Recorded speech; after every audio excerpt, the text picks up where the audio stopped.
You got a marriage on the rocks and it's starting to suck. You got some intimacy issues and your sex life's stuck. Put yourself in the hands of Mrs. Jessica Weeks. She's got all the marriage hacks, tips, tricks, and tweaks. She's bringing truth about marriage, laying myths to rest. Taking on the hard topics no one else will address. Put your earbuds in and listen up real close. Be here every single week and make sure you take notes. For some expert advice way beyond common sense. Take your everyday marriage to a marriage of confidence.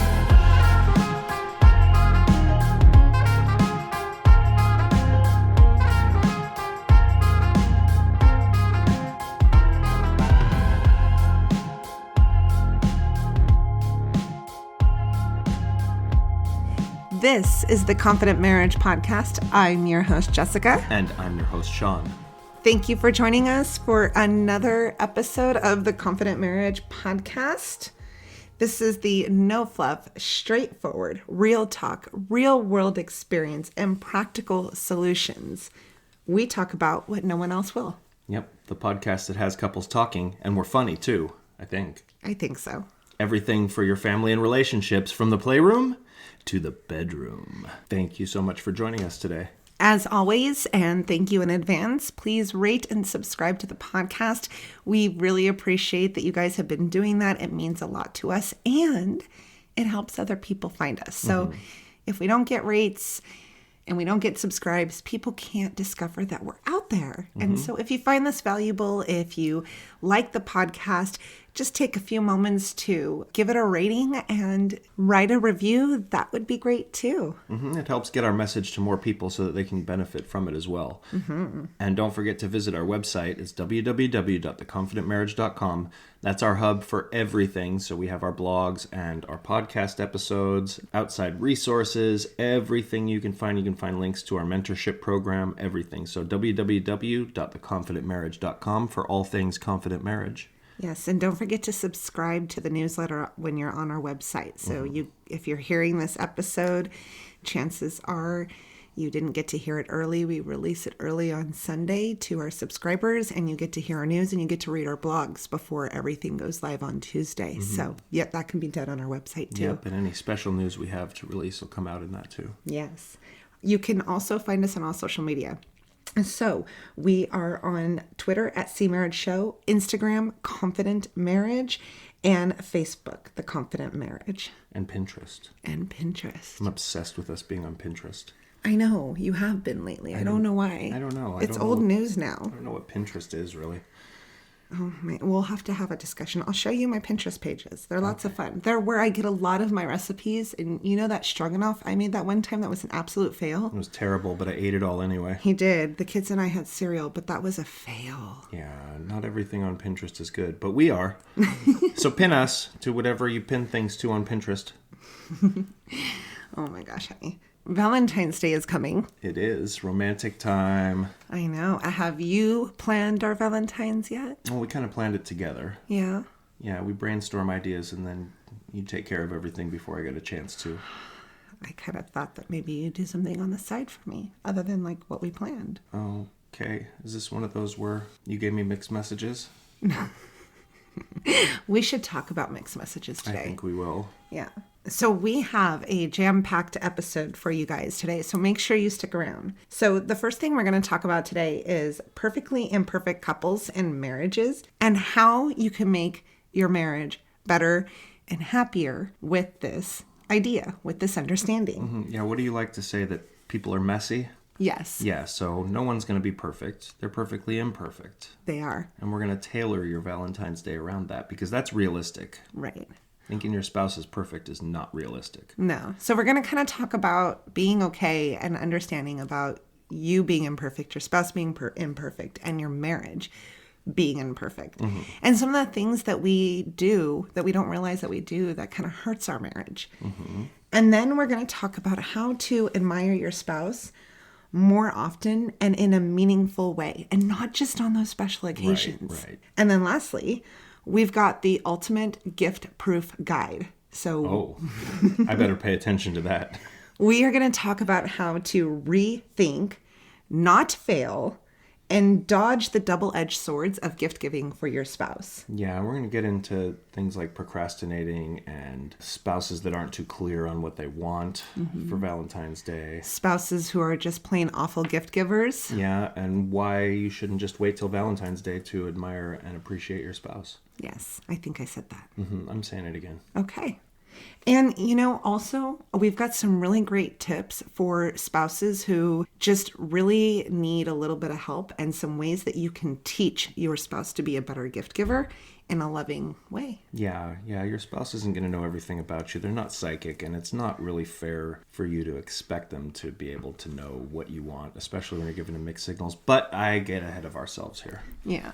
Because you struggled with that for a long time. Oh my God, did I? And you, to be honest, were giving me kind of mixed messages and expecting me to be psychic. I was. Yeah, and it's one of those unfair games that couples sometimes play, and it comes from a place of wanting to know that your spouse knows you and wanting to know that they'll be able to use their intuition to figure things out without you having to tell them, because sometimes we feel like we shouldn't have to tell our spouse, but how are they going to know if we don't let them know? Well, and it wasn't always facetious. I mean, there were times where I just really wanted you to run with it, and I really just wanted you to do it on your own, and it meant a lot to me for you to come up with it on your own, and I didn't want to have to sit there and give you a roadmap of do this, then that. Then I just wanted it to come from you, and that's what we're going to talk about today, is clarifying that. Something where the meaning behind the gift can be more important than the actual gift. Yes. But there are people whose love language is receiving gifts, so yes. That's a whole different story. Yeah, so we'll go all into that. Let's start with being perfectly imperfect. Honey, you're perfectly imperfect. Oh, you messed up on Valentine's, didn't you? No. No, I didn't, ladies and gentlemen, because I let her help plan it. That's right, you did. I at least know that it's going to be good. Yeah. I think we're all really comfortable with the idea and the thought that it's okay to be imperfect. And I think we all pretty much have a really good understanding of we're not perfect, and neither is our spouse or our marriage. Well, I think some people fall into the trap of understanding that they themselves aren't perfect and they're okay with it, but they're kind of maybe subconsciously expecting their spouse to be perfect. Maybe not perfect, but maybe more like them. And or maybe more in tune with what society and popular culture says that their spouse should be. Yeah. One of the things, the traps that I fell into a lot, when you're struggling in your marriage and you're looking for resources and, you're just kind of browsing online and, you're looking for some great tips or some great help or advice or, just something that maybe you don't know that can really help your marriage when you're going through struggles. It always caught my attention, and they do it intentionally. Yes. Is those titles like How to Know Your Husband's a Healthy Husband. 7 sure signs that they're cheating on you. Right. Or the 10 ways that you know he's lying. Or how to know when your wife isn't sharing her money spending with you. Like there was just all these like catch-em titles like Surefire. Cookie cutter. Yeah, cookie cutter, straight to the point.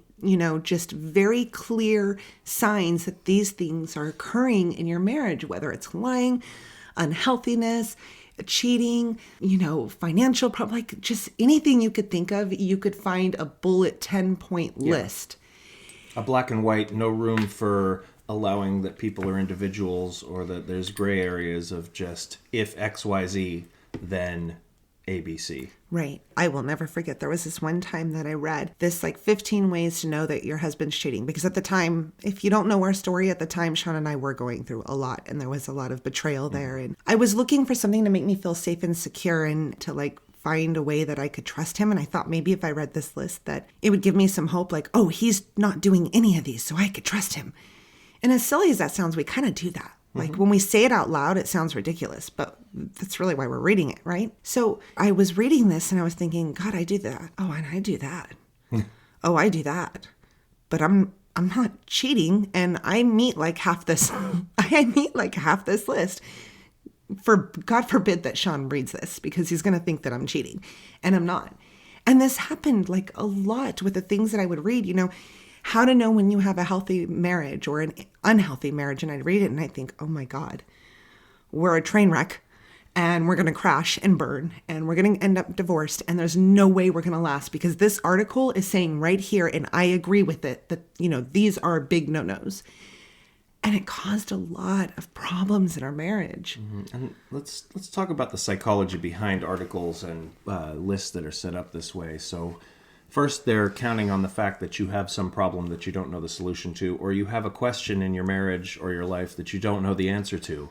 And here they are promising you in the title an answer one way or the other. Right. Right. And then it's immediate, instant gratification. Right. And when you dive into these things and you look at them a little closer, you find that they're not written by any kind of professional. They're not based in anything. There's usually pop-up ads all over them. And the pop-up ads are usually tailored to the problem that they're seeming to address. You know, it's 10 sure signs that he's cheating, and then it's covered with pop-up ads for hire a private investigator, trace every phone number, unlock everything in his phone, you know, and or it leads to you purchasing some kind of thing from them. Right. And on the surface, they may seem to provide you with those answers, but if you can step back and look at them rationally, what are they really doing? So number one, they're catching your eye. Number two, they're directing you to the page that they're on and you're reading it. And number three, they're shoving a bunch of ads in your face for a purpose. Now, we're not saying that everything in these lists or on these things have no merit, and they're probably based in some kind of truth. And sure, some of the things they list could be a sign that your marriage is terrible, or a sign that your spouse is cheating, or a sign that you're married to a narcissist. It's not definite, and we're not people that can go by this cookie cutter definition. And yet, with that, I have to say that no matter what article you read, at some point you're going to find faults in yourself, your spouse, or your marriage. Right. Because we're imperfect. And so trying to tailor your marriage to this list, whether it's legit or not, whether it's got scientific merit or not, is hurting you, and it's hurting your marriage because you're trying to hit perfection. You're trying to hit this quota, and you're trying to be something that you guys just aren't.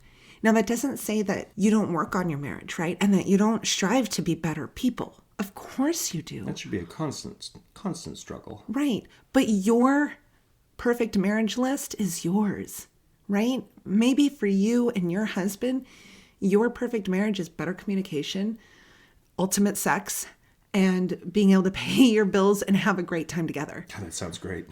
Okay, so what if you guys, can get into some pretty nasty arguments, if you guys can really hash things out and not do it in front of the kids and make up and come to a solution after? If you read one of those articles, it would tell you if you get into nasty arguments, you're headed down for a divorce. Okay, well, maybe you're not. I know Sean and I can have some pretty passionate arguments, and within 20 minutes to an hour, depending on how passionate they are, we're laughing at each other. Well, if I went by an article, Sean and I would be completely headed for disaster. Maybe we are. Who knows? I listened to a podcast one time that said that arguing in a marriage is actually normal. I think it was called Mythical Marriages. That was our podcast. Oh, it was. Oh my gosh. And, we can't even meet our own perfect list. No. Because we have traits, we have things that we want to work on. So what I really want to get to you is that I don't want you to stop, educating yourself. And I don't want you to stop Googling things and reading things. But I want you to be mindful of what you do with it, right? And I want you to be mindful that there is no quota you need to meet. There is no expectations you have to have. Even the most healthy marriages have some really unhealthy things about them. Right. And that's where you and your spouse need to work together to be working on those things every day. But that doesn't mean you're doomed. It doesn't mean that it's all over. It doesn't mean that you got to hurry up and fix it all now. It just means that you guys are being intentional, like we said last episode. Right. In working on yourselves and your marriage every day. And that is the sign, the single sign that you are in a healthy marriage, that you guys are trying every day to be better. Yeah, not having any problems at all is not a sign of a healthy marriage. Being able to identify the problems you have and constantly working to improve those problems. Now, that's the sign of a healthy person in a healthy marriage. Yeah. I can tell you guys right now, not in my personal life or my professional life or any of the couples that we've done workshops with or that we have counseled, no one we have ever met, not once, has had anything remotely close to any list I've ever read, any expectation I've ever heard. Like, no one does. And when Sean and I, and we've talked about this, when we thought we have met, like, oh my God, they are the perfect couple, We find out later, not so much. Maybe not behind closed doors, because Yeah. that's the face they're presenting to everyone else. We don't know what's happening. And that's not to put anybody down. It's to say that it's okay to be imperfect. Right. And it's very normal. So I hope that gave you guys some inspiration. I really, really wanted to touch on that. If you're reading an article and it's shoving 5 or 10 or 12 pop-up ads in your face right away immediately, then that's a sign that it's probably geared to sell things to you, not to help you. Yeah. Just wanted to put that in there real quick. You know, I've been able to look back and see how some of these things have created problems in our marriage and have made it more difficult for me to admire you more. And so sometimes I would read these things and inside I would get a little resentful.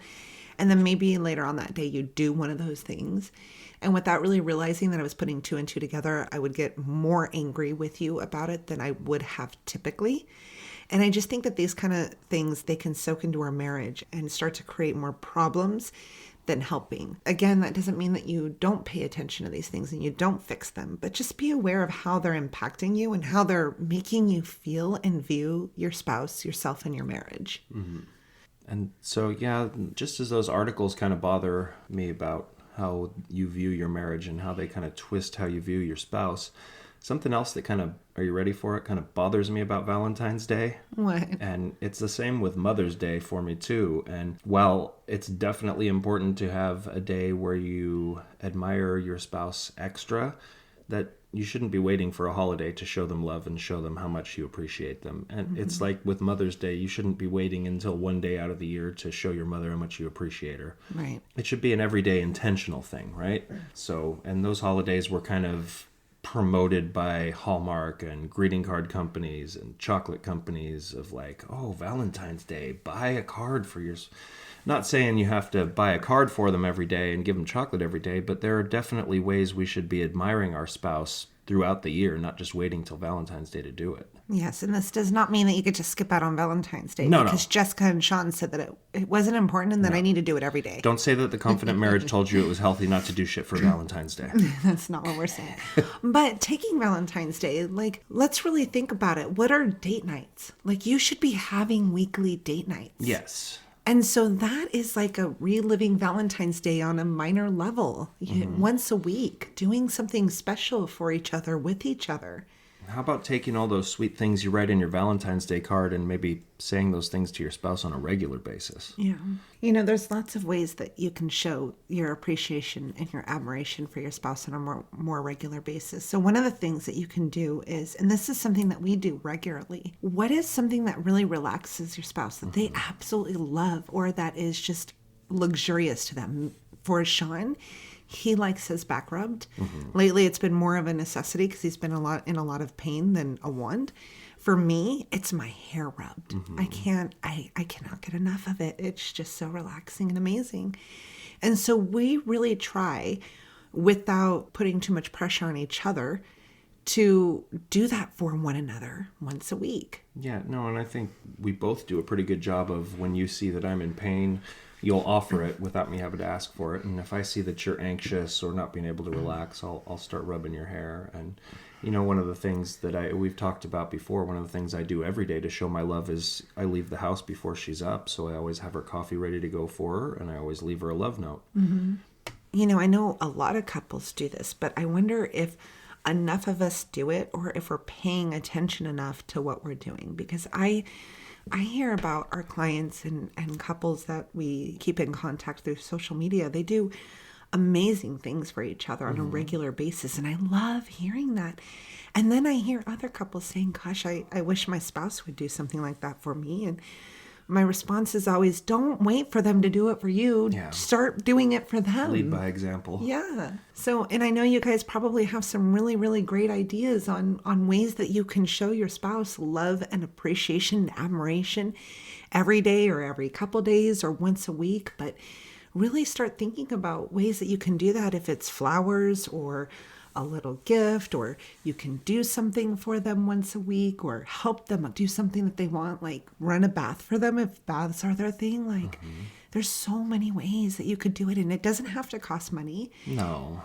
And it doesn't have to take a whole bunch of time if you guys are really busy. Just the initiation of it And the time and the attention to it really does mean a lot. And I know that we get so busy and we kind of go through the motions and we're like robots day to day. And we think, oh, I'll do it tomorrow. I'll do it tomorrow. Don't.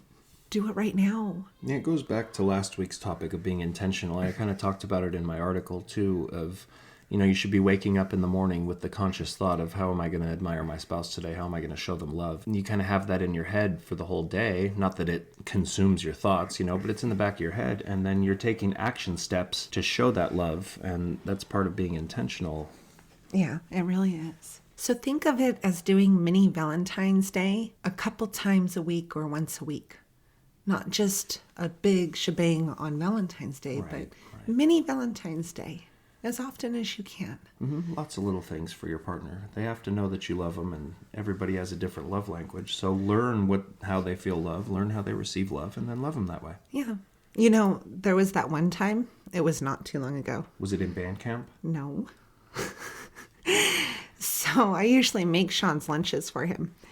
And my son and I were at the store and they had these like round coconut pink snowballs. And so they were in a clear package and it looked like a pair of breasts. So oh my God, I can't believe you're going to tell this story. I'm going to tell a story. So I grabbed them and then I wrote a note on them that said, I can't wait for you to come home and play with mine, and put them in his lunch. So when he opened his lunch, we were on the phone, we were on FaceTime, and we were catching up on our day, and he just about turned as red and pink as those coconut snowballs. It was hilarious. Definitely made me feel loved, and a couple other things too.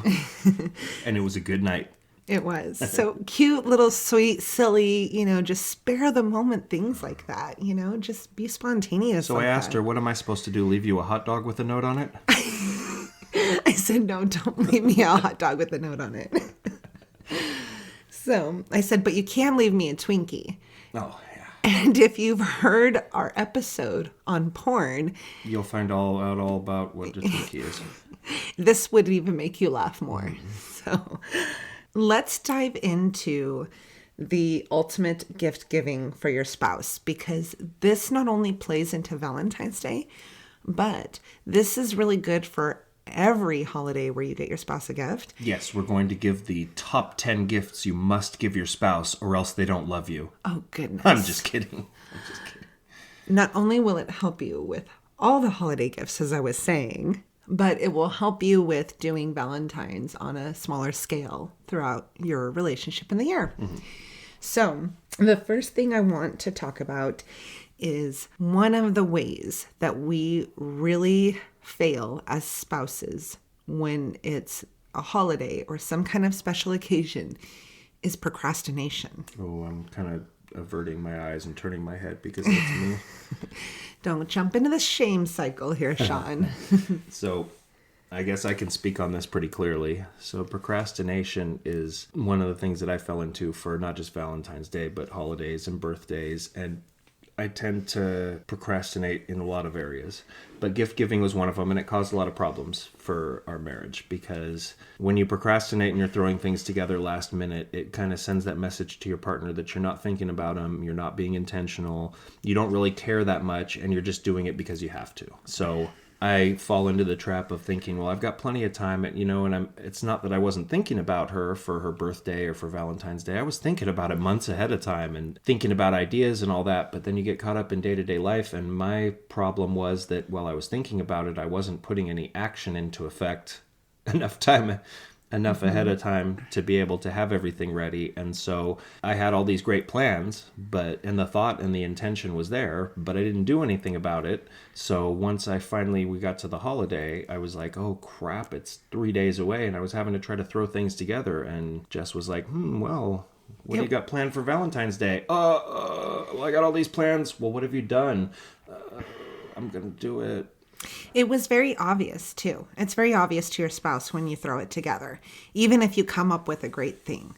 And they can kind of tell, especially when they see you scrambling a couple days before a holiday. Sean actually pulled a very classic move one time. It was my birthday. I think it was like 4 or 5 years ago. And he was heading home on the freeway from work. And it was like 2 days before my birthday. And I said, so what are we doing for my birthday? And I knew where he was on the freeway. And I knew that freeway very well. And he all of a sudden says, well, I was thinking of taking you to Fuddruckers. And I said, It wasn't Fuddruckers. I said, Sean, there is no Fuddruckers where we live. There's only a Fuddruckers in the Bay Area. And you just happen to be on the part of the freeway where there is a Fuddruckers billboard sign. It was Fenton's, and there was a billboard sign for it. But that was a birthday tradition in my family growing up, was that we always went to Fenton's. But see, I could tell. But I did get my idea from the billboard. And he would not admit it at that point. Like in that moment, he's like, no, I was going to drive you to, Fenton's. And I'm like, so you were going to take me to a birthday dinner 2 hours away. He's like, yeah. Uh-huh. So the point of that hilarious story is... I'm not laughing. Yes, you are. This is going to be a whole episode of putting me on blast. No, you can put me on blast because I have failed a time or two. I don't remember any of those times. That's just because my wife's perfect. I'm a good gift giver. What can I say? She's perfectly perfect. No, but that is one of my strong points. I'm a good gift giver. That's I'm why. a really good gift giver. So, and I'm a good bargain shopper too. But my point there is that your spouse knows when you're throwing it together. And even though you don't intentionally mean it to be hurtful or mean for it to say anything in particular, and we're kind of reading through the lines, whether it's a he or a she, it does kind of, make it feel a little half-assed. And it kind of hurts a little bit that you didn't put a little bit more time and energy into it. So it's really important that you not only think about it, but you start acting on it and you start planning on it and you start making those orders or seeing where you can get what it is you're looking for, or maybe you even come across something better. Like there was this one time that I wanted to get my stepdad a cutting board because he loves to smoke meat. And it sounds so bad. And I knew he needed a really nice cutting board. He can really handle his meat. He needed a really nice cutting board, Sean. Okay. For the meat he would smoke. And I ended up finding one that was not only nice and thick and wouldn't warp, but I could get his name engraved in it. But I started looking in advance. So things like that happen when you start planning and preparing. You come up with something better or perfect. So, not to bring up one of my successes here, Jess had always talked about how she was jealous of women that would get these huge flower arrangements at work and how cool it is to get them in front of everybody. I used to, and we talked about that on the last episode. And so what I did this Valentine's Day was I remembered that and I planned ahead and I made sure that I put in my order with enough time in advance to ensure that they would be able to be delivered on Valentine's Day. Mm-hmm. And I got those flowers to her and she was able to get them and she was surprised by them and she got them on time and she got them on Valentine's Day in front of everybody. Right. Well, it wasn't this Valentine's Day. It was quite a few years ago. Yeah. But what I remembered. I didn't say it was this Valentine's Day. What I remembered after we did that episode, and I remember I would get jealous and I would wish that you would do that for me. But you know what I forgot is that a couple years before that, you sent me Sherry's Berries chocolate covered strawberries to my work one time. And I completely forgot you did that. And here I was holding this resentment that you never did anything nice for me. I'm sorry. Thank you. One of the messages with that last part was it's not just the gift that shows your spouse you love them. It's the time and the effort and the thought that you put into it. Yeah. So you don't have to spend any money to give your spouse an amazing gift. So let's kind of go back to one of the classic gifts for a spouse, right? So you make them dinner and you have rose petals leading up to the bed with candles. Well, you make dinner with things that you have at home if you're not able to go to the store and buy things, because we're all experiencing hard times and that might not be an option to get, a $50 steak and make this expensive dinner. Right. You got to have at least 1 or 2 candles in the house. If you have a Dollar Tree or a Dollar Mart or some kind of, really cheap store, they have candles. Just put them on a glass plate because you don't want it to ruin your furniture or burn anything down. Then, the roses. Roses are expensive. Mm-hmm. My mom just recently had her birthday, and I went to go buy her roses. It was $60 for 6 roses. I was like, oh my God. So just go around the neighborhood and cut your neighbor's roses at night when they're not awake. Or you can take a walk do that. down your block and find someone's house who has beautiful roses and ask them if you can take a couple of clippings. Usually people will say yes. I know you think it's weird, but they might actually appreciate someone pruning the rose bush for them.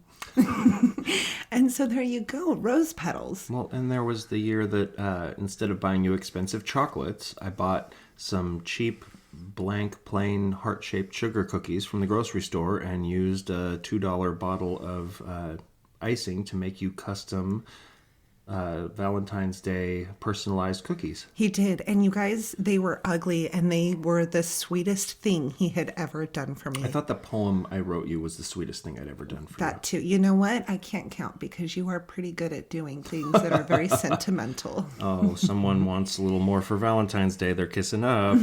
You could write your spouse a love note. Mm-hmm. You know, tell them how much you love them, why you love them more today than the day you got married, why your marriage is so much more deeper and has so much more meaning than you thought it could. Like, you can write them a letter, even if you're not a great liar. Whoa. Letter writer. I think what she's trying to say letter is... writer people So don't lie. maybe you're terrible at writing poetry. Maybe you suck at it. So how much more meaningful would it be to your spouse that you, who's terrible at writing poems, took the time and put yourself out there being vulnerable with your spouse to write them a poem, a terrible poem? Yeah, that's okay. I think I've done that a time or two. Well, but your spouse is looking at it as like, look at all the effort they put in an uncomfortable place for them. They're being vulnerable with me. That's emotional intimacy. Oh my God, I want to drag them into the bedroom right now. Mm-hmm. Yeah, those little things that really do come from you and shows that they come from you means so much more than, I mean, you can spend thousands of dollars on a great gift, but a gift that is genuinely from your spouse means more to you than anything money can buy because it's priceless, you know? And I know a lot of people think, oh, that's corny, that's cheap. You know, if I were to give my spouse just a poem for Valentine's Day, she would, or he, I just genderized that right now. They would probably rip my head off. Okay, well, if you really feel that way, then we've got solutions for you. Yeah, some people, so I'm sure you all have heard of the different love languages, and we each have our own love languages, and one of those love languages is receiving gifts, and some people... And that's not a bad thing. It's okay. No, it's not in the same light of, you know, they're just greedy or whatever. No. It's some people... That's just how they are, and that's okay. And sometimes the bigger the gift, the more love they feel. And if that's how your spouse is, you got to respect them in that and love them that way. Remember, we're not cookie cutter. We're not all the same. Right. And it doesn't mean that there's something wrong with us. That's just the way that we're made. My mom's kind of like that. No, your mom's just greedy. Oh my God. I hope to gosh she doesn't hear that. Kidding. My mom is very much a materialistic person. She likes gifts. And that's because she grew up very poor. And she didn't have much in her life. And so for her, a sign of love and affection and a sign of security is gifts. And that's okay. I'm more of a sentimental person, though I do appreciate a good gift. God. I do appreciate a good gift here or there.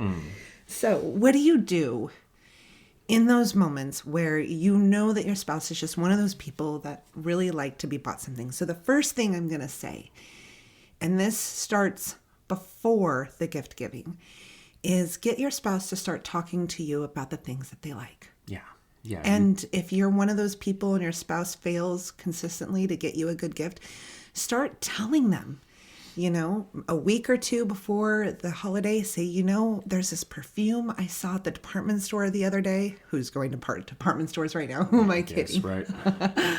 But there's this perfume that I saw at the department store before COVID hit, or, you know, I saw online and I really, really want it, and write the name down on a sticky note and put it on the refrigerator, you know. Subtle. But there's nothing wrong with that. So have a conversation.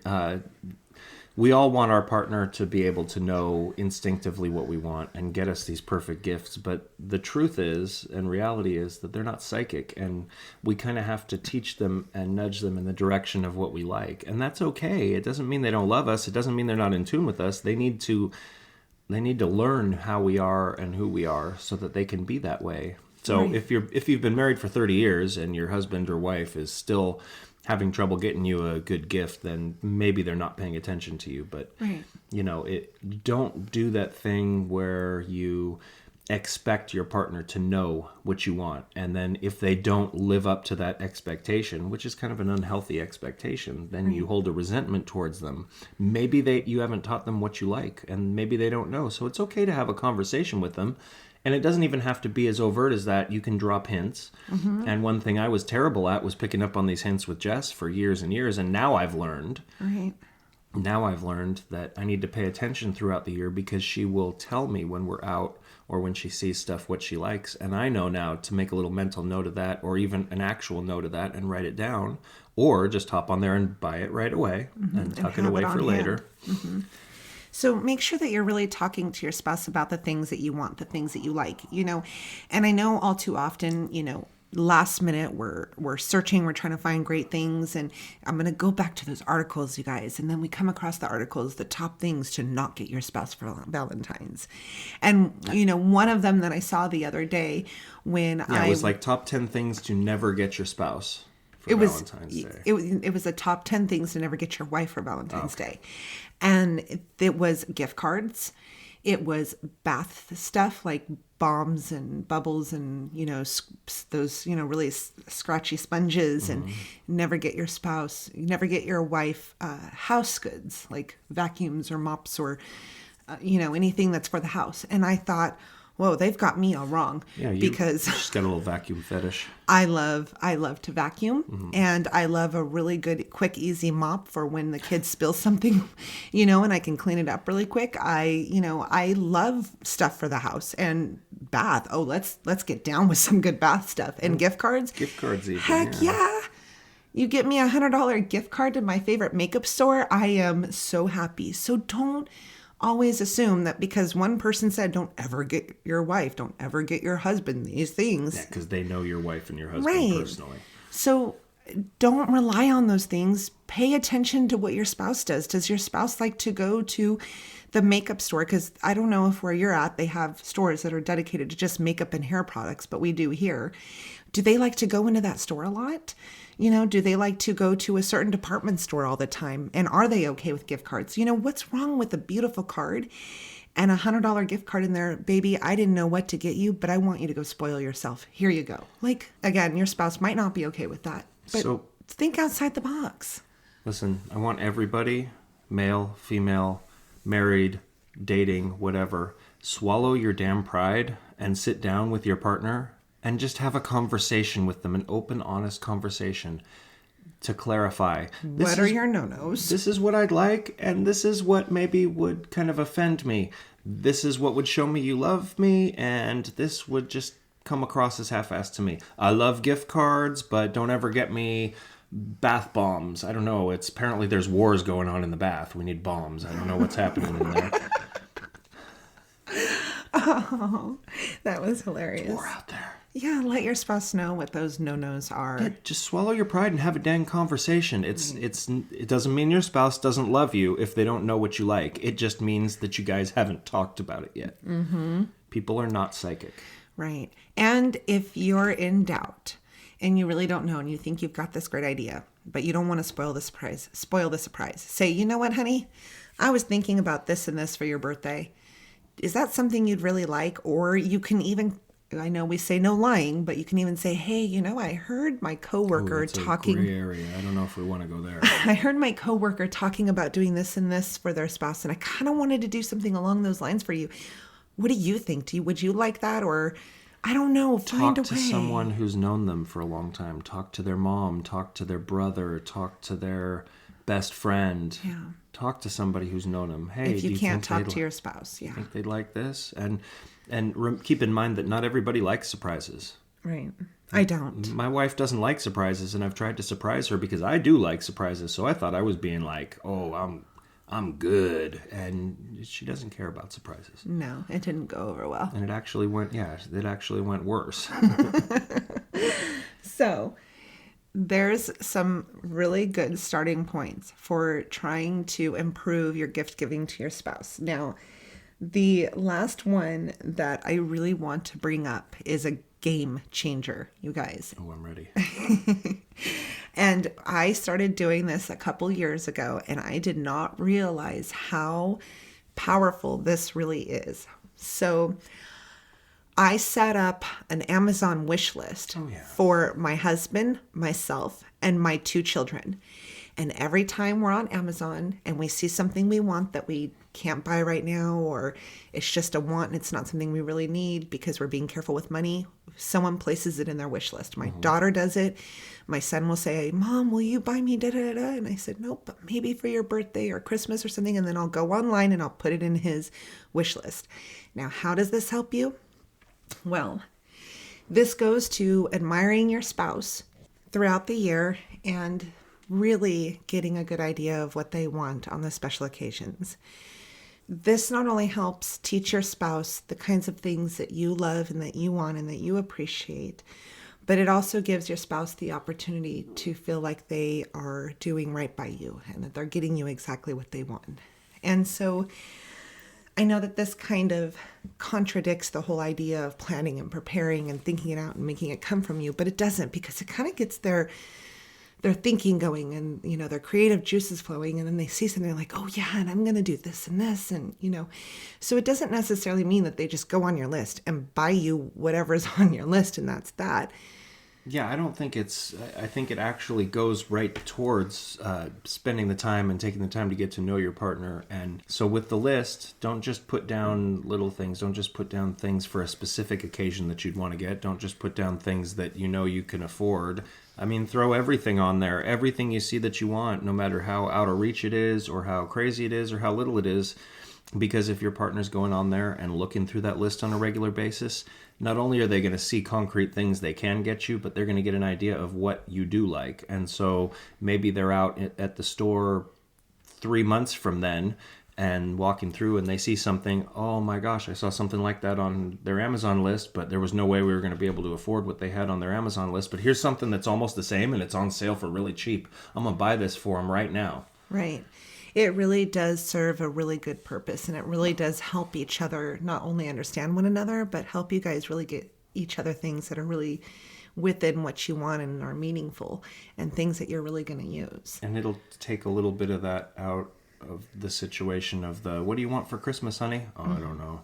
Yeah. Because I'm bad about that. What do you want for your birthday? I don't know. I don't really need anything. Yeah. And there are times where I really don't know. And, and maybe Sean doesn't know, but then we revert back. Well, what about your Amazon list? Do you still want those things on there? Oh, yeah. Yep. I forgot. Mm-hmm. And, that I've used your Amazon list a lot for just getting you things just because. If I want to just buy you something because in that moment I'm wanting to get you a gift so you feel loved, I'll hop right on Amazon and you're like, what are you doing, honey? And I'll tell you, don't worry about it. You'll see in a couple days. Yeah. And that's what I mean when I say this is ways that you can show your spouse admiration throughout the year and not just on those special holidays. Because what about those weeks that maybe your spouse had a really bad week at work or with the kids, or it was a really hard, trying week and you want to do something a little special for them and lift their spirits? Hop on Amazon, look at their list and buy something within your means and have it delivered to them. Like, these are little things that you can do. And that's why I'm so bad at interrupting. That's why I was saying, don't just put certain things on the list. Put big things, put tiny things, put little things. So what did you have? You had pens you wanted on there for a couple bucks, and all the way up to like Amazon has everything. So if you don't even have to buy it from Amazon. Use it as a way to let your partner know a little more about you. And you know what the surprising thing is, and this is a bonus, is come my kids' birthdays or come Christmas time and family are, calling, emailing, what would you like? What would the kids like? I'm like, oh, here's our Amazon list. And saves the time of having to explain to everybody and then sit there with your fingers crossed, hoping that they didn't get your kid something that... Or you don't know what their budget is and you don't want to be rude to ask, and so they can pick themselves within their own budget. And then there are times where I don't even know where to start. Like, it just really diffuses a lot of that, that And you can make sure your stress. You can make sure your 5-year-old gets a nice educational toy instead of a Nerf gun that shoots 40 rounds per second at your face. Are we speaking from experience? Yes. Yes. Don't ever buy our son a dang Nerf gun. He's got hundreds of them yet. Which is funny because... He doesn't need any help destroying things. He doesn't need bigger weapons. He does just fine destroying things on his own. Yes, he does. But he is a very rowdy 5-year-old. I've got my hands full here. So those Amazon lists, you guys, I mean, honestly, give it a shot and try it and add things to it. You would be so surprised at how much it makes things so much easier, and it really helps your spouse get to know you. Because Sean was putting things on his list. I was like, what? Really? And I would never thought of it. So he's a carpenter, right? And there are special tools for his trade. I have no idea what they are. I have no idea what they look like. I don't know what they're called. And I wouldn't know which one he wanted. Right. So in that, there's certain, so for work, for me, my tools are my money makers, and I got to have certain ones because not every hammer is the same. Not every speed square is the same, like by any means. And he picks on me about my purses. And at work, they say when you're hitting something and you're not doing a very good job of it, they say, hey, go ahead and hit it with your purse. And I say, I don't have my purse, but it's the Coach one over there. So there are very specific things that I want. And if I say I want a new hammer and she goes out and gets me a hammer and it's a terrible hammer, so I made an extra list. I made a separate Amazon list that's called work, sh''T. And she can go on there. And if I say, well, I need a new torpedo, and she doesn't have any idea what that is, we can't order submarine explosives to the house. She's going to get the wrong thing. No, not in California. I think we just got tagged by the FBI. Wouldn't be the first time.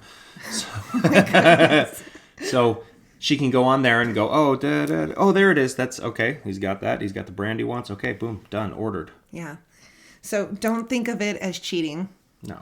Think of it as a surefire way to make sure that you guys are really giving each other the things that you want and that you love. We don't advocate cheating in any way, shape, or form on this show. Nope. So now nobody listening to the show will ever buy their spouse a bad gift or come up short on Valentine's Day ever again. Yeah, right. Remember at the beginning of the show, we said we're imperfect. Oh, yeah. And we're in perfect marriages. No, you're going to screw up all the time. Yeah, we all do. But at least you'll have a good start and a couple good ideas from this show to set you in the right direction. Right. And that Amazon list, you guys, I'm telling you, It's a game changer. We're not sponsored by Amazon, in case you were wondering. No, we're not. We should be. They got enough money to throw around. Yeah. Well, I mean, if you go onto our website and buy a book from our marriage resources, you will help support the show. You will help support the show because those links are linked to our affiliate. Please help program. Support the show. We need all the support we can get so I can afford to buy those expensive Valentine's Day gifts for my wife. He does not. I'm just kidding.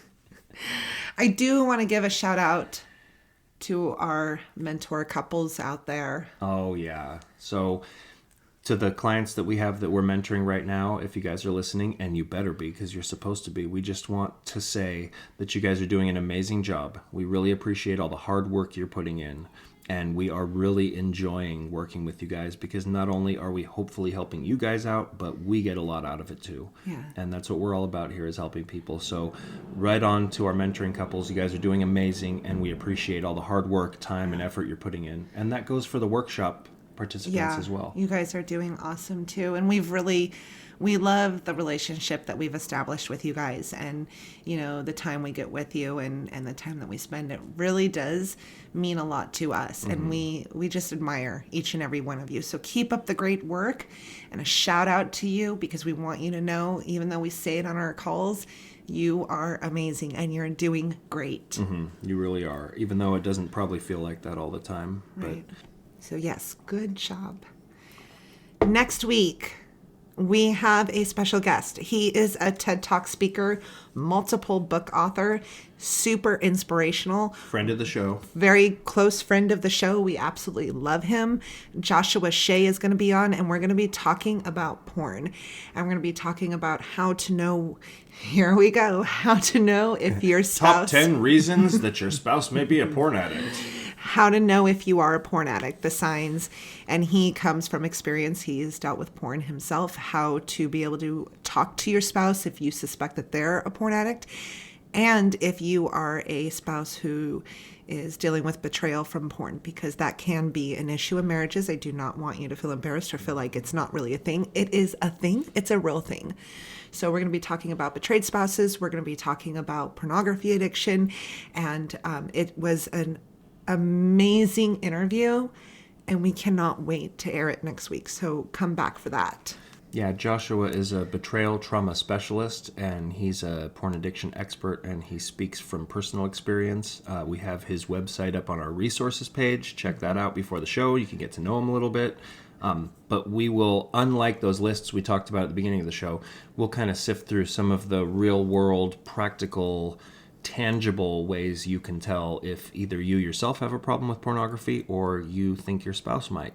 Not giving you highlights or 10 sure signs, because there are no sure signs that are true for everybody. Right. And so we are really looking forward to providing that to you guys. We hope that you guys tune in. So I know you all will. Yeah. Don't forget to, before you exit out of your phone, an app or your computer, whatever you're listening to us on, Rate us. And Leave us a review. Yes, we really do. Honestly, we appreciate it. We hope that everybody has a fantastic and lovely week and enjoy Valentine's Day. Look, there's still time, everybody.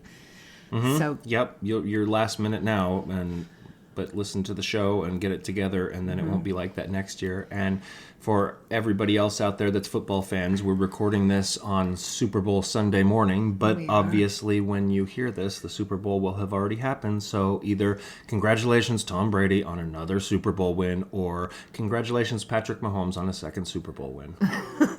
I hear some bitterness. The Cowboys are not anywhere close to being in the Super Bowl. But my Packers almost were. If Aaron Rodgers can stop being so butthurt about everything. Oh my goodness. No, I think Aaron Rodgers got MVP today, actually. Oh, did he? I haven't they gave heard him that. MVP. That's really cool. Yeah, well, he deserved it. So, until next week, you guys have a fabulous week. Enjoy your Valentines. Yeah, have a good Valentine's Day, and make sure you're giving meaningful gifts, and don't wait until Valentine's Day to show your partner how much you love them. Yeah. This is the Confident Marriage Podcast. I'm your host, Jessica. And I'm your host, Sean. Ta-ta. Yeah, we'll catch you next week.